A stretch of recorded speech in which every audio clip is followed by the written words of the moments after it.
Welcome to BWI Live. I'm Thomas Frank Carr. Today's the recruiting show. It's the off season. Not that there is actually an off season, but I want to apologize to everybody. We've been a little bit all over the place. There was no Friday show last week because I had some things going on in my life that I couldn't move. We had some things on Thursday for everybody. So we're here for the Thursday show on Friday. There will be a more concrete schedule going forward. I promise.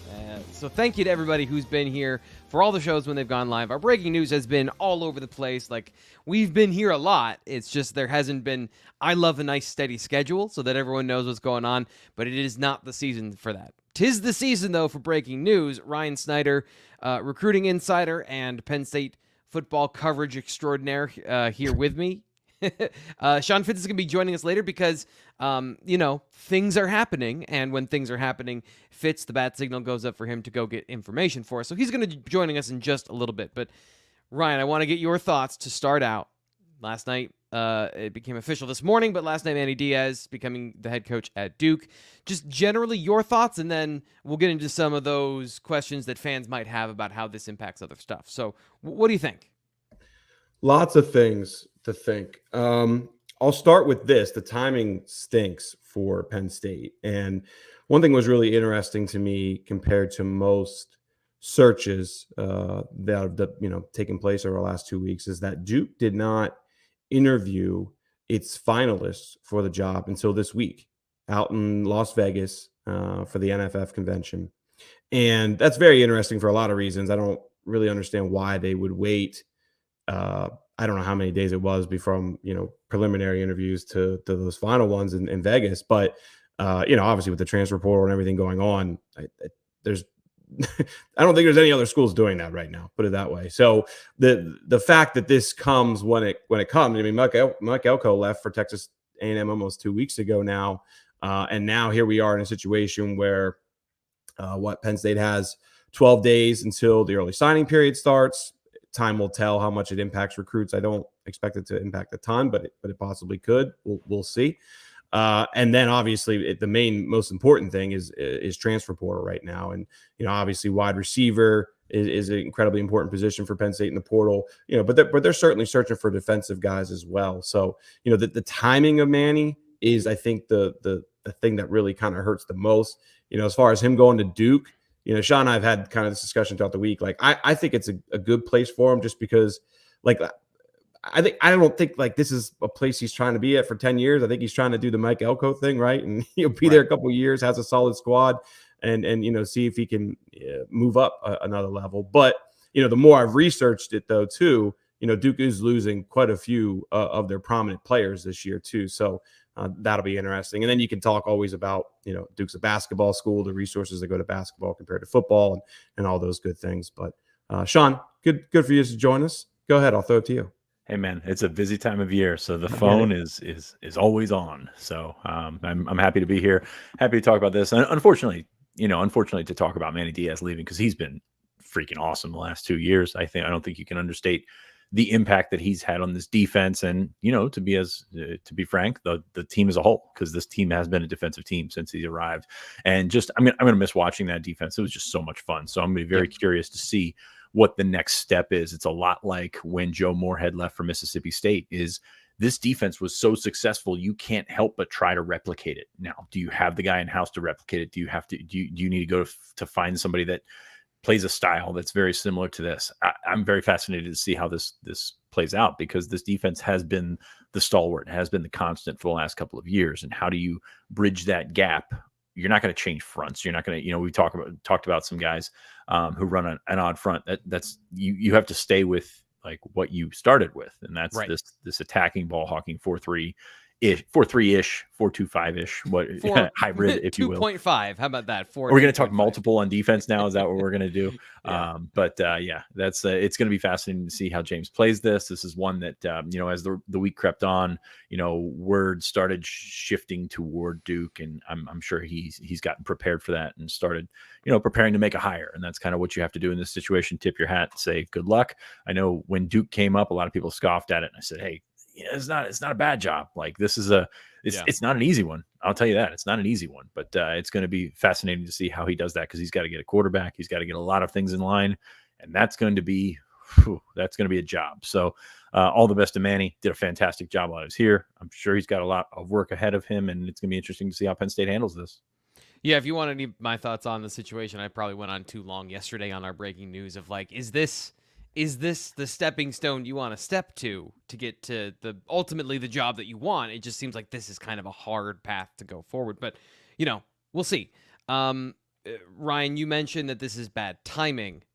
Generally, what's the next step?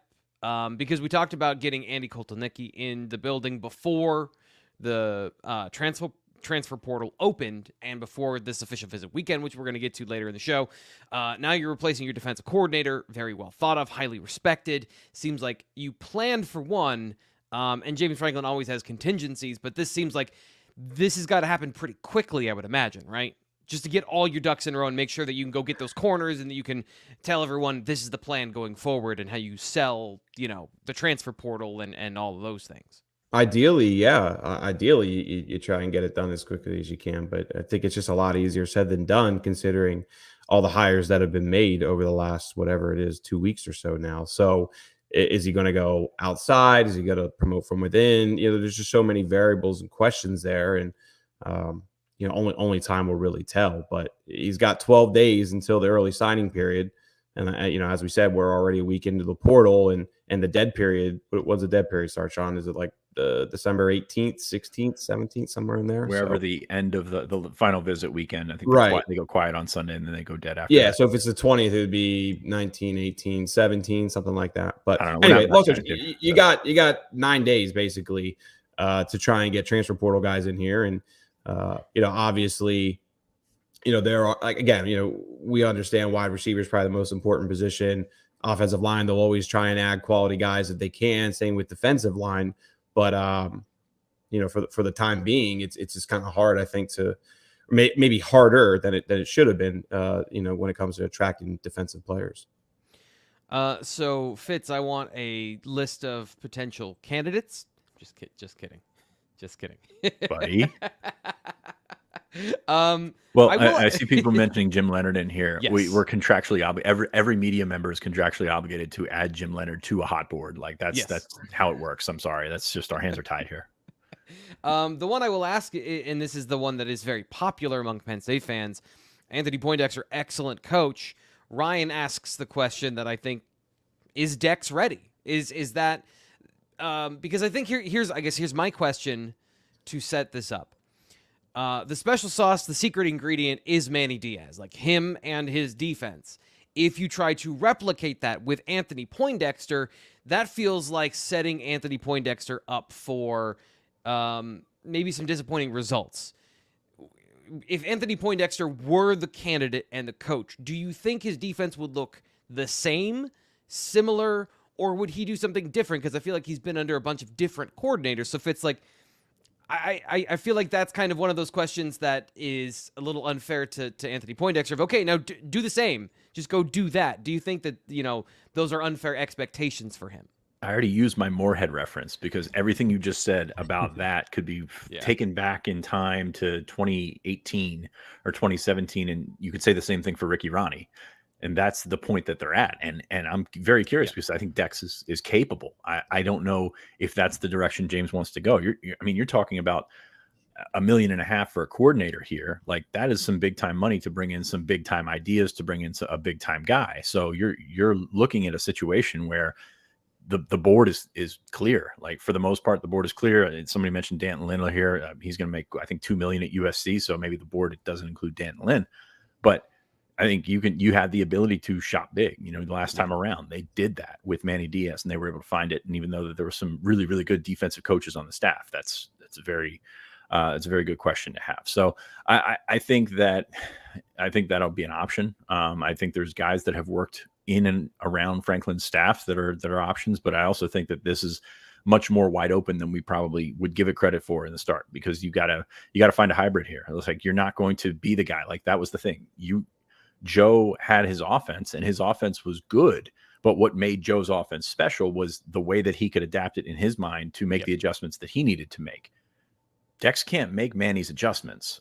I mean, and that's not a shot at Dex. That's just how this works. So very curious to see how this whole thing takes off, because you can't pigeonhole yourself into keeping a guy or pigeonhole yourself into promoting a guy because you think you can recapture that magic, and you can't pigeonhole yourself if you're James Franklin to bringing in an outside guy because that's what the money dictates.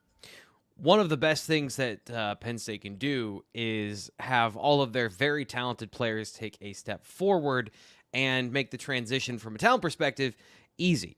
That's the same thing that you go through on the high school level as well, which is how do we get these guys each year to grow, develop, and mature? One of the best ways you can be good at football is to be able to use your hands really well. Bruce Lombard at MMAFx can help you with that. Be the best hand fighter on the field and gain an edge. The MMAFx coaching training manual also available if you want to get the video, which you're seeing the promotion for that here on the Blue White Illustrated YouTube channel. It's a hand fighting course taught by Bruce Lombard of Lombard MMA with former Penn State defensive tackle Anthony Zettel as the player going through the drills in the video. Very successful player in the NFL, trained a lot of current and former NFL players, especially on the defensive line, an area where these techniques transition very well. But he's also got a course for offensive linemen. So if you're going through and trying to plan for your winter training for your high school football team, for your college football team, for your Division II, Division I, NFL, he's worked with everybody from Alabama to the Giants. All of the Penn State coaching tree has worked with Bruce Lombard of Lombard MMA. So this is one of the, I believe it's the only hand fighting program video set for football players available. So check it out. BlueWhiteIllustrated.com if you want to go and check out some of the stuff we talked about with Bruce before. We've interviewed him. We've done features on that. We've even had him here on the show. So this is something that is really, I think, a valuable thing you can add into your off-season training. And the great thing is you don't have to have Bruce there because the video course will help you train your athletes yourself on 4 different levels with 60 drills and 25 different techniques. So check it out. You can use the promo code for the holiday season, by the way, to get 15% off. Use 15 BWI to get 15% off at lombardmma.com/shop. And I'll put that up for you here. lombardmma.com/shop to get 15% off with promo code 15BWI. So check that out, and we're happy to have Bruce here as a part of the Blue White Illustrated YouTube team, and I'm looking forward to getting hand fighting techniques from him. I'm just going to throw that out there. Okay. Anyway, big weekend. Transfer portal, official visits. We've been previewing this for a couple of weeks now, so Ryan, I want you to just run down this weekend, its importance, and any relevant news you want to add in. Well, I'll talk about the high school guys. Sean, I'll throw you discuss what you want for the transfer portal guys. But I mean, I think the main thing to know is about half of the committed players are coming in for unofficial visits this weekend. Obviously most of these guys have taken their official visits already. So getting them back on campus one more time, kind of a celebration like visit, right? Families get together, commits get together, and just kind of they'll talk a lot about obviously the future, and many of these guys are enrolling early, so the plans for that, things of that nature. But it's really just kind of more of a fun weekend. Everybody gets together, kind of vibe, mindset, whatever you want to put. But either Grunkmeyer is coming back, massive, right, with Colton Nicky on campus, and a good chunk of the offensive guys will be there. I know a bunch of the offensive linemen are planning to be there. I believe Josiah Brown's coming in, Peter Gonzalez is coming in, a few other guys as well. I'll actually put a list together for that for the site here a little bit later today. But it's about half of them. Some guys are still playing in state championship games. For example, Quentin Martin has a state championship game tomorrow. We'll discuss all this at the end of the pod. Imhotep plays tonight, so I'd be kind of surprised if those guys go all the way back to Philly and then all the way back to State College tomorrow. So it'll end up being about half of the committed guys total. Fitz, you're on mute. Yeah, I was like, can you guys not hear me? Because I can't hear Sean. No, I was confused for a second. John Mitchell and Antoine Belgrave Short are going for a state title this afternoon at 3:00 against Miami Columbus, because they were playing in Miami last week and now they're playing in Tallahassee. So Florida's big state, man. That's their team from Jacksonville. That's a lot. Yeah. Anyway, so I'll go back to my mute in my corner. Sorry. But Ryan, go just ahead. kind of from generally the point of this weekend, obviously to get everyone for a vibe check, but also you don't expect Penn State to have any drama because they have weekends like this built in, right? Of like, hey, everyone comes in, we're all a team, we're all together. There's no sniffing around other schools heading into National Signing Day on the 20th. So building in these, like, I'm not going to equate it to the Lash Bash, but getting everyone together, making sure everyone remembers, hey, we're all a team here. These kind of team building things. Seems like this is intentional in that way. Yeah, for sure. And I don't see a whole lot happening, but like there was just a defensive coordinator change, so like I'm hesitant to be like, yep, everybody's absolutely 100% in just because I haven't talked to those guys. Now, with that said, like everything that we've heard, even kind of leading up to this, when it kind of started to, hear some rumors that Manny's likely is the favorite, like everything's been pretty.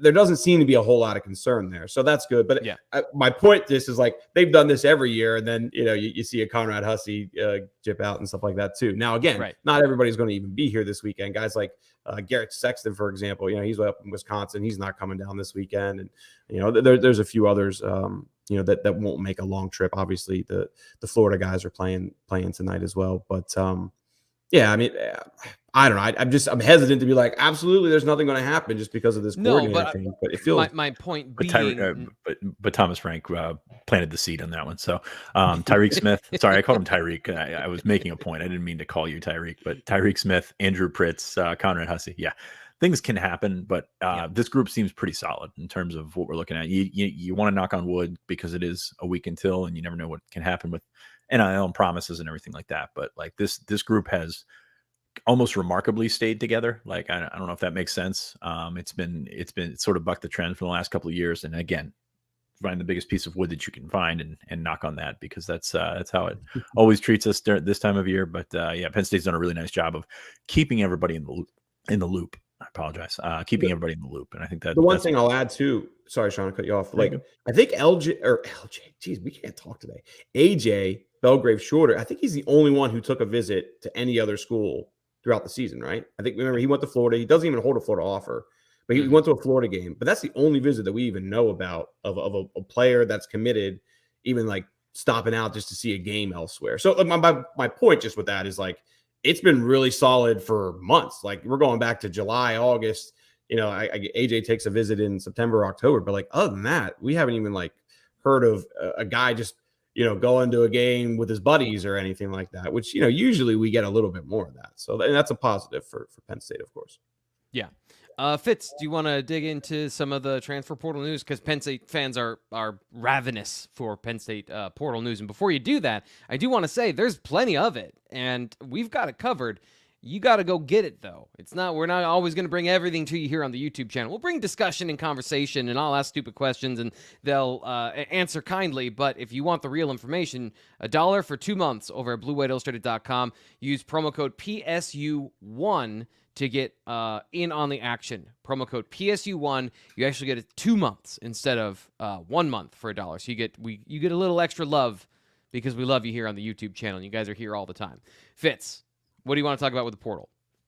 Very quickly, there's a discussion going on in the chat about how much is it Manny, how much is it the defense? Guess what? They're both really good. Like, that's the thing. Like, you saw when Brent Pry, who I think is a really good coach, when his defense left and Manny's came in, there was a noticeable difference. There was a visible difference on how they attacked the football. And yes, the guys are faster now. Like that is all like symbiotic relationship. We'll say that. So losing Manny is going to be it's going to be a blow. Like, you're going to have to deal with that. You're going to have to deal with that on the X's and O's standpoint. You're going to have to deal with that on the human level, where coaches or these coaches and players very close because they had so much success.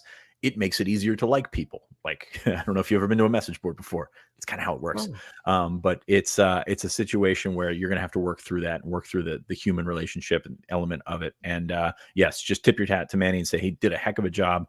We were talking, there was a discussion on the board today about him being here long-term. To me, long-term would have been 3 years. Like that would have been like kind of like you get a 2-year and then like the player option for the 3rd year. It's kind of what you're looking at with coordinators here, because head coaching jobs are hard to come by, especially in the Power 4, whatever. Sorry. There was a conversation there that can I just jump on top of that 1.2? the last 2 years have been amazing for Manny Diaz, but remember what his defense was doing at Miami. So, the whole rehab thing happened and worked at Penn State. The talent does matter, because if you don't have the corners to run this system, you can't run this system. He had the perfect talent for it. So, sorry, continue. Absolutely. Which should make this what should make this job somewhat not coveted, but like going out for an outside guy, like that should bode well for James. I would think that any prominent name out there who would be slightly interested in being a defensive coordinator, who maybe is an analyst now or something like that, would be interested just because of the talent. Sorry, go ahead. Yep, you're good. I agree with that. I think both deserve credit, is what I'm trying to get at here. Yep. And the next guy is going to have quite an opportunity with the speed that they have, with the guys that they have coming back. Of course, you're going to lose, Chop Robinson. I don't know how much we talked to Chop Robinson this week, but you're going to lose him. You're going to lose Adisa. You're going to lose quite a few pieces, but you're also going to, you've restocked in a way that you're not used to restocking. So good on both ends is what I'll go with. There doesn't have to be a loser here. And hopefully there's not. So, but going back to the portal, Penn State busy, of course. This whole week has been open. It's been pretty crazy from a sense of, not many Penn State players have gone in, but like the interest has been there. Penn State has some holes that they need to patch. As we said earlier this week, there's a lot of things that need vetting, because there's a lot of guys in the portal who have really good stats that may not be able to play here. And there's a lot of guys in the portal that maybe don't have the best stats, but there's a lot of talent that you can go. I look at Donovan McCulley from Indiana as an example of that. But there's a lot to like, and Penn State's sort of taking the next step this weekend, getting into visits. Alan Herron, the Division II offensive tackle from Shorter University, who I never knew where Shorter University was, but it always popped up because every time we had to type in Justin Shorter into our tags, yes, the Shorter Hawks would always pop up. Yeah. But he's going to be in here this afternoon, Friday afternoon. Same for Andre Green, the wide receiver from North Carolina. Fascinating case here. I've seen Andre Green in person. I've loved what I've seen from Andre Green in person. His production does not mirror that at North Carolina whatsoever. Just a couple of catches over 2 years there. I mean, you look at the graphic that we have here. He is a physical specimen, but he has not put it together. He does still have 3 years to play, because he did. I believe he took that redshirt year. And it's going to be a situation where it'd be a long-term development, sort of a replacement for Christian Driver, if you're going to go numbers to numbers here. Mm-hmm. But Green's fascinating. Green to me is a lot like Marshawn Lloyd, who was at South Carolina as a running back, who I saw in camp, and I saw he was at Penn State at his 7-on-7. I'm like, this guy is awesome. Like, he is fantastic. He went to South Carolina, didn't do anything. Injury is a big part of that, obviously. Then he went to USC, had a pretty good year at USC. Now he's going to the draft. So that type of raw talent that has not been brought out yet is kind of what I see with this.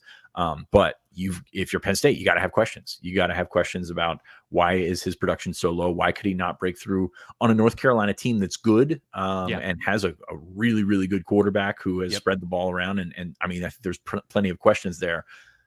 But do you fall back on your prior evaluation of him? Do you look at what's going on? I don't know. And that's what's fascinating about the portal, is because there's no right or wrong, and you're not going to have the answer until a year or two down the road. And you got to go really, really fast. Yes. You got to speed date these guys too, which seems like that's why this is a very important meeting. Are there differences between official visits for transfer portal players and commits, or are they roughly just the same, where you spend a certain number of hours and you get to do a certain number of things? I'm just curious about how transfer portal recruiting works, because it seems like it's pretty important. And if you have even less hours than it would be on a regular recruiting visit, that seems like that's also like adding to the pressure. The pressure is what gets you in the portal, because there are some guys who are going to get 5 visits in between when they go into, like, between this weekend and the dead period, because the guys are beholden to the dead period as well. It's not like they can come in after signing day or between the bolt. The team wouldn't be here anyway, but they have to get all these visits in. And you look at a couple of guys, they've got, like, hey, I'm going to be at one school today and tomorrow, and then I'm flying from that school to another school, and then another school, and then take a couple days off and go to another. Like that. That is crazy. So you have to work around, number one, you have to work around their schedule. Like, you're pretty good in terms of the 2 guys I mentioned, Andre Green and Alan Herron, that they can come in this afternoon and they don't really have anything else in terms of visit schedules. at least right on the back end of that. So you get an opportunity to get them in, get them familiar, take them around campus. So these guys, it's almost like a recruiting visit. Now, you do sit down, you talk scheme more in depth with them because that's what matters for these guys. You probably talk NIL more in depth with them because the portal's just gone crazy with money and demands and all that kind of stuff. So you got to figure out that stuff. And you, in a recruiting visit, you can leave a little bit more open-ended. You have to get everything in when when you have a transfer on campus, because that's your time period is it's going to be over as soon as it starts. How does the dead period and then the next window affect all this stuff? Because we've talked about this previously of I think you want to do the bulk of your work now, but we've seen guys even like Hunter Norzad come in the second window.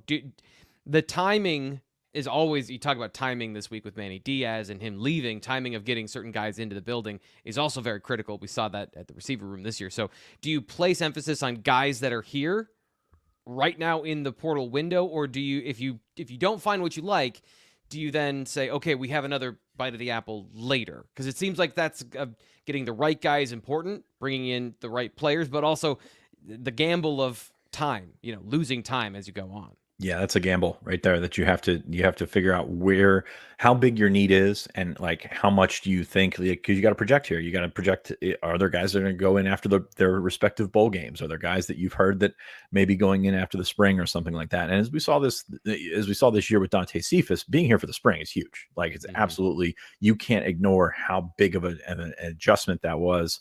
I think Norzad was kind of the same way. He came in after his spring semester, after he got his degree there. And, his first year was a lot of learning. So I don't think you can really underestimate, especially with a new offensive coordinator, because we're talking receivers, we're talking tackles, we're talking, defensive players as well. But like everyone's talking about the offensive coordinator. Everyone's talking about Andy Koltanecki, how you can get him up to speed. And you have to make a first impression there. And if you're not here until June, or if you're not here until May, you're going to struggle to do so. So I think that's such a big thing. So they did it last year with Cephas. Of course, they got Malik McLean in at the very end of the January window, just before the semester started. I think actually it may have been as the semester started. So it was literally the 11th hour, if I remember our conversation about it, Fitz. It was he got the paperwork in the buffer window of, okay, you have to submit the paperwork. Okay. Yeah. I mean, that's what you're looking at right there. So that's going to be a tough one for Penn State to gauge that, because it is a gamble. You don't want to sit there and take 2 or 3 guys here if you think that there's a guy that can change your offense, can change your offensive approach going in after the bowl. Apologies there. It is a gamble. I don't know how they do it, man. Like there's so much frustration and like just general anxiety about the portal right now for these guys right now, because it's not just numbers staying. It's not just numbers going, which Penn State has to spend a lot of their NIL to retain their players. Like that's the way that they've built this sort of program in the last couple of years. And that's how they're going to lean back on it. But at the same time, there are things in the portal. You look at what Matt Rule said, what PJ Fleck said about this week, about how expensive these guys are. There's no like salary cap, there's no regulation on this thing, and I'm not saying that there should be, but like guys have a sense of how much they're worth, and schools are like, no buddy, that's not how that works. And if a school says that to you, okay, I'm going to move on to the next guy. I'm going to try and play you off of the next school. So that's why this is all so fascinating to me, is because this stuff can change on a dime, and I think we've seen that so far. Ryan, I just wanted you to jump in with any thoughts you might have here. Any thoughts? Well, I mean, obviously spring is massively important. Sean was talking about that. Wasn't Chop Robinson a guy that got here in the summer? So like, if you find the right guy, you can make it work, but those guys are few and far between. So, I mean, I think defense and offense makes a difference too. Like if you bring in a defensive tackle in May, okay, that probably doesn't do as much. No disrespect to the defensive tackles, but I think there's a lot more to learn on offense, and that's from an offensive perspective. Yeah, I think ideally Penn State. Go ahead. I think ideally Penn State could go get ball, right? Like the defensive end is go get the football, and he was not the starter at that point, so it was like he was a rotational guy that rushed the passer. Your job also, I think, is a part of it too. But ideally, would you agree, Sean? Penn State would really like to have two portal wide receivers in by spring. I think so. I think that makes sense. It's very fascinating to watch the room right now because we expected, I think, a little bit more movement attrition from that room, especially in the younger ranks there. You got to figure out what Keandre Lambert-Smith's doing. You got to figure out the rest of those guys and then go from there because it's obviously an issue. But there's, people are going to hate me saying this, but there's talent there. Like we've seen guys that have developed on the back end of their career, and part of you was like, okay, maybe this can maybe not be the guy, but be a third wide receiver, be a fourth wide receiver, be a second guy. Like that there's value in that stuff. And I don't know how to balance it. I'm glad I'm not a coach. One quick question about that. Keandre Lambert-Smith, BlueWhiteIllustrated.com. Greg Pickle did a great job of putting this in his morning newsstand. Keandre Lambert-Smith has a new name, image, and likeness deal. Does that tie him to college at all? Does that give any insight into whether or not he's going pro, whether he's staying at Penn State, whether he's going into the portal himself? Does that give you any insight into any of those things? Or is that just, hey, good for Dre, he's got an NIL deal? Fitz, yeah, good for Dre. Okay. It's I think a couple of those guys that were on that NIL deal are guys that are going to the draft anyway. Like I didn't read it too closely, to be honest with you, but I don't think that that's one that you can pull out of it. Okay. Yeah, I was just curious because trying to find breadcrumbs, find those what is actually happening behind the scenes. If you get any that I thought was an interesting development that you could read into or not read into. One quick thing. We read into everything. That's what December's for. Absolutely. Yeah, that's I will speculate about anything and everything. One thing I will not speculate about is my money. If I'm going to be buying something, I want a guarantee. I want a lock that it is exactly what I'm getting. So you shouldn't have to worry about buying tickets to your next big event, and that's where Game Time is the best. Game Time is the fast, easy way to purchase tickets for all sports, music, comedy, theater events near you. Maybe you're going to a bowl game. Maybe you want to go to the bowl game, and the last thing you want to after you get airfare, hotel, blah, blah, blah, you don't want to be wondering, oh, these tickets I scalped, are they actually going to work for the game? So the awesome thing about Game Time is it does a bunch of great stuff, including giving you a view of your seats. You can check out popular events near you, or you can go in and look through the different seats, and you can see there's different views of what the actual experience is going to be for you at Game Time. They also have flash deals. Everyone loves saving money, and you get an idea of, look, right here. Here's a flash deal. Exclusive discounts here. So check out Game Time. Their website's what I'm showing you, but use the app as well. Because it's an awesome way to have it on your phone, plan, and get your tickets to your next event. So use your promo code BWI to get $20 off your next purchase. Thanks to our partner Game Time for partnering with us and doing all of this stuff. Download the Game Time app, create your account, use promo code BWI for $20 off your first purchase. Terms apply to that. GameTime.co is what you see here. So we have coming up, and Brian, I actually want to touch on this because you talked to a lot of players about the in-home visits. Coaches out on the road visiting committed players, having those in-home visits. Check out social media for all the photos of that. But Ryan followed up and talked to everybody, or a good number of them, about what the visit was like, what you guys talked about. Do you want to share any insights from that so that people can go and read the full thing over at BlueWhiteIllustrated.com? One thing real quick to circle back on what Sean was saying about that Keandre Lambert-Smith NIL deal. I just was researching that. Tyler Nubin was one of the guys offered there. He's a 2019 recruit from Minnesota. So, I mean, he's like that's a guy who I think is like totally out of eligibility. So it just kind of circles back of like, yeah, these are guys who aren't necessarily like locked to stay here moving forward. So I think the big takeaway was, talk with Ethan Gronkmeyer this week and just kind of his first talk with Colton Necky and how that went. And, we put out a graphic, some of his quotes and stuff like that. You can check out our Twitter feed, but, a lot of positive feedback. And that's how it is for all these guys. In-home visits are what they are, especially at this stage. Like, these guys are firmly committed. Many of them have already are paid accepted even too. So like they're fully 100% in.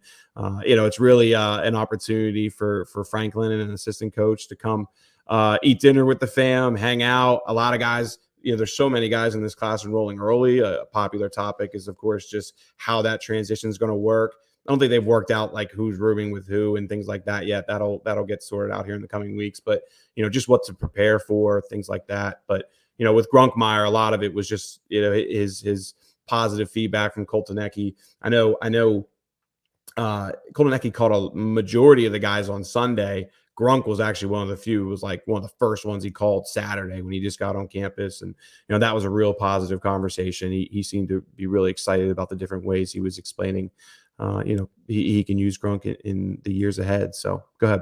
I just want to jump in here.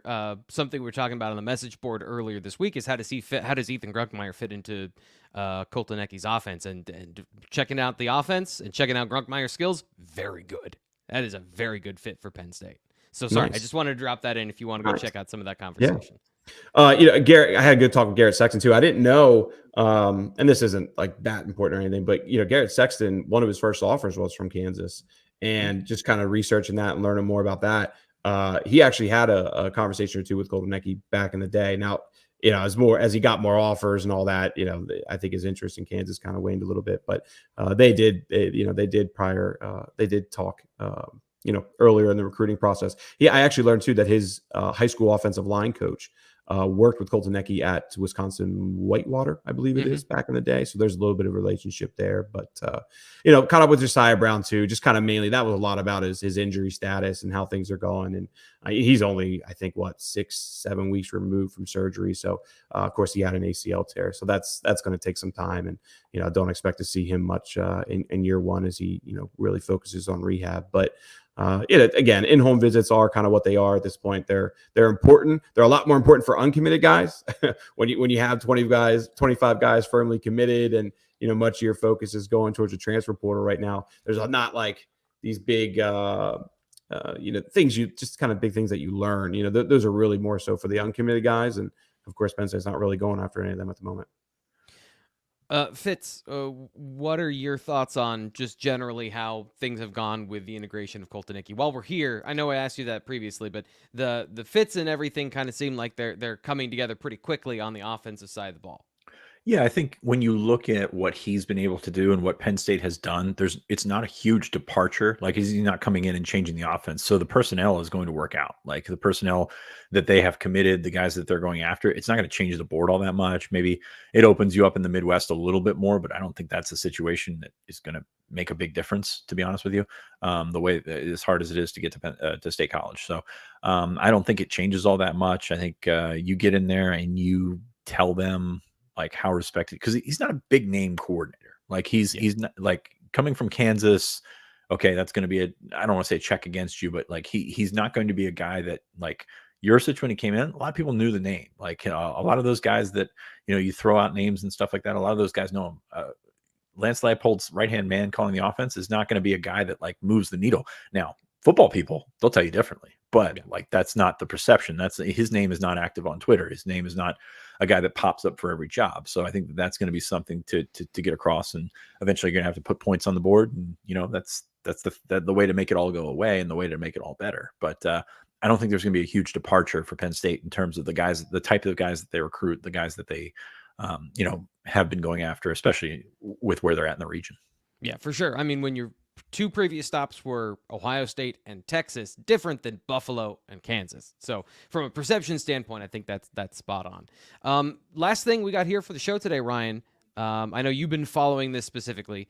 The players to watch in the state championship games for Pennsylvania, PIAA championships started yesterday. Every time I see a Tyke Hayes stat, it's just like, what? He did what? So if you want to recap what he did Thursday and then kind of give us the preview of what's coming up this weekend.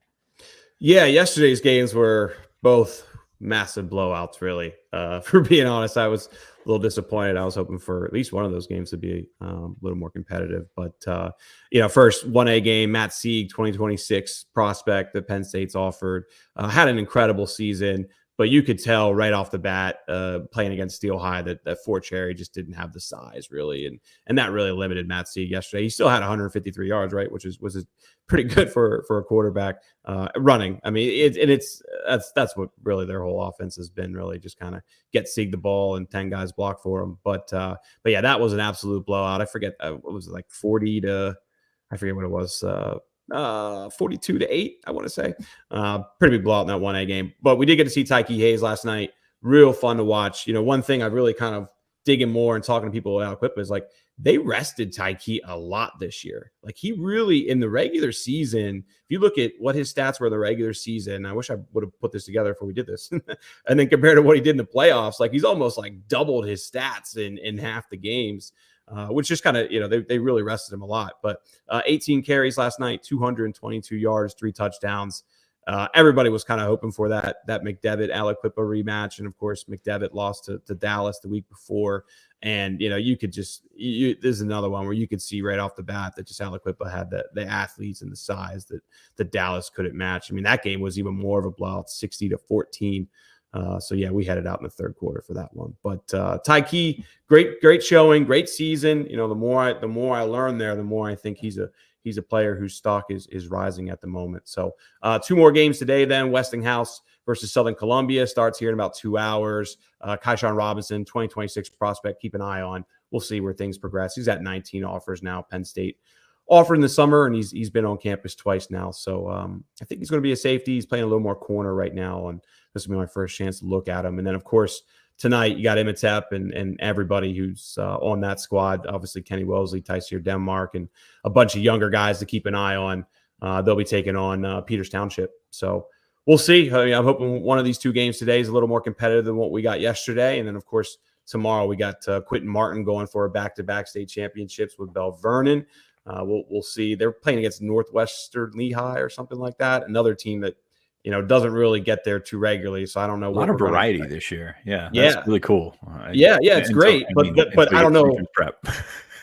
That's what I'm worried about. Like, I'm kind of looking at the schedule and I look at what happened last night and I'm like, we could have 2 or 3 more of these big blowouts. So hopefully that's not the case. Hopefully we get some good games. And then of course you have Prep North Allegheny tomorrow night. We'll see. Prep always kind of does what St. Joseph Prep does. So I don't know which one of these games is going to be the one we're all talking about and the one that's really exciting to watch. I would think it could be tonight. I do think Peters Township's a pretty good team, but again, like they don't have any of the Division I talent that Imhotep does. They got 2 guys with FBS offers, but we'll see. So we'll see where it goes. Maybe it'll come down to the kicking game, and Kenny Wellesley will come through for them. I love it. I love it, man. He's been an incredible kicker for them this year, which is, speaks to his athleticism, and I think more than anything speaks to the kind of locker room teammate that he is. Right? I mean, how many Division I cornerbacks, any skill position, like none of these guys want to step up and kick, right? Because you don't want to make yourself look silly. Not Kenny Wellesley. He doesn't care about that. And he's been great with it too. I think he's like only missed a couple extra points all year. So kudos to him, man, for stepping up for his team. And I know like I'm a journalist. I'm not supposed to root for things, but I kind of do want Imhotep to get a win because what has it been 2015 since they've last won? They've been to like 7 state championships, lost to Cathedral Prep 3 times, lost to Pine Richland last year. There was one other one. I'm not thinking of which team that was. Like, I hope Tep gets a win. I gotta be honest. Always root for a good storyline. That's how you want to phrase that. I mean, Tep's good to us, right? Yeah. All right. I just hope everybody has a good time. That's I hope I get some good pictures. Maybe Kenny. I mean, the last time I saw Kenny play, he had a heck of an interception, which was like one of the best plays of the year that we've seen from anybody. So maybe we'll get a good one tonight. Final thoughts here on the show, Fitz? Go Navy. That's pretty much what I got. Ryan, final thoughts? Hang out with us on Sunday, Monday, recapping this weekend. We'll see if any other guys pop on campus. As Sean said, just 2 confirmed at the moment. There was another player who was on campus earlier in the week that we're not going to mention, but it is on the site right now if you want to check that out. So $1 right now, guys. I mean, I think the S-cert yesterday was worth $1 alone, but just my opinion. I appreciate that. And Buzzworthy. Hey, I give Nate a ton of credit too. That was a really good notebook yesterday. So they both crushed it. So hey, $1 and hey, YouTube guys, you get 2 months out of it. Hell, what a deal. Yeah, it's the best deal you can find on the internet for Blue White Illustrated. Put it up here one more time. 2 months for $1. So if you go through that, gets you through December and January, right up to the second signing period, so you can get all that information about what Penn State's doing for the final push in 2024, if there's anything going on at that point. So thank you guys. You guys have been awesome today here on the show, giving all the information fit for the show. And again, if you want to get the rest of it, BlueWhiteIllustrated.com. I'm Thomas Frank Carr, Ryan Snyder, and Sean Fitz. We will be back on Tuesday with more recap of Penn State football recruiting, Penn State football news. It's not going to stop. We're probably going to have to talk to you at some point in the next couple of days on a breaking news segment because something else will happen that will have to come alive. So just subscribe, and then you won't miss anything. We'll talk to you then.